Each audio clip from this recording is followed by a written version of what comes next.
তোমরা আজকের ইতিহাসের প্রশ্নের উত্তরগুলো দেখে নাও আর মিলিয়ে নাও ছোট প্রশ্নগুলো কার কটা ঠিক হয়েছে। তোমাদের পরীক্ষা সবে শেষ হয়েছে।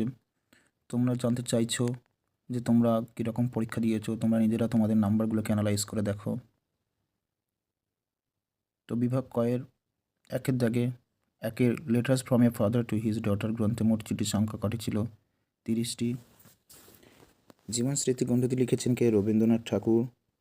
রামমোহন রায় ব্রহ্মসমাজ প্রতিষ্ঠা করেন 1828 খ্রিস্টাব্দে। বামাবধিনী পত্রিকার সম্পাদক ছিলেন উমেশচন্দ্র দত্ত।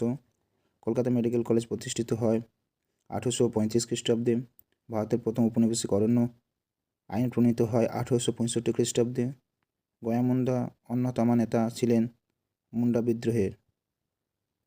19 শতকে সভা সমিতির যুগ বলেছেন ডক্টর অনিল শীল। বন্দে মাতরম সঙ্গীতটি রচিত হয় 1872 খ্রিস্টাব্দে, যদিও 1875 সালে এটি পূর্ণতা পায়। বিকল্প অনুযায়ী 1872 বা 1885 কাছাকাছি ধরা হয়। ভারত সভা প্রতিষ্ঠিত হয় 1876 খ্রিস্টাব্দে। বসু বিজ্ঞান মন্দির প্রতিষ্ঠা করেন সত্যেন্দ্রনাথ বসু।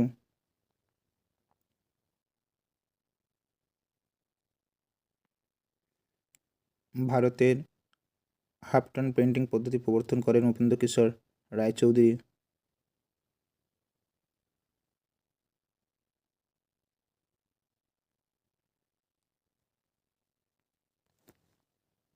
নিখিল ভারত ট্রেড ইউনিয়ন কংগ্রেসের প্রথম সভাপতি ছিলেন লালা রাজপত রায়। বারডৌলি সত্যাগ্রহ আন্দোলন হয়েছিল গুজরাটে।